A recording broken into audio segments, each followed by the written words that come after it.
La mobilisation lancée par le collectif Tawinyan Ouiv a débuté à 8h30 ce matin. Les opposants avaient soigneusement préparé banderoles et pancartes pour exprimer leur colère face au jugement du tribunal administratif de Bastia qui autorise le stockage de déchets à Diounkadiou, un site considéré comme particulièrement instable par les manifestants. Sur 6 km, quand on prend la route, ça s'effondre, ça s'éboule. C'est constamment en réparation. Ils sont en train d'ailleurs de refaire les ponts qui ont bougé juste après l'entrée. Et voilà, c'était le dernier endroit où faire ce centre. À partir de 10h, les manifestants bloquent la RT10 grâce aux tracteurs des producteurs de clémentines. Avec le projet de Diounkadiou, les agrumiculteurs craignent une pollution de l'eau agricole et la disparition de leur certification AOP, appellation d'origine protégée.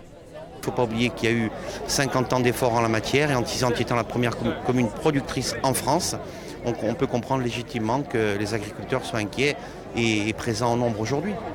Un barrage filtrant se met vite en place pour expliquer aux automobilistes l'utilité de cette manifestation. Pour informer, pour dire. Parce que c'est la survie de nos enfants demain. Les militants nationalistes font cause commune contre ce projet. Corsica Libera, PNC, Corinne Front et Fais-moi Corsica. Tout le monde est présent. Le président du conseil exécutif, donc Gilles Siméone, a rappelé hier la position du conseil exécutif qui s'oppose à l'ouverture de ce centre. C'était déjà le cas en 2016, c'est encore le cas aujourd'hui, notamment la volonté d'une maîtrise publique du traitement des déchets, ce qui n'est pas le cas du projet de Diounkadiou.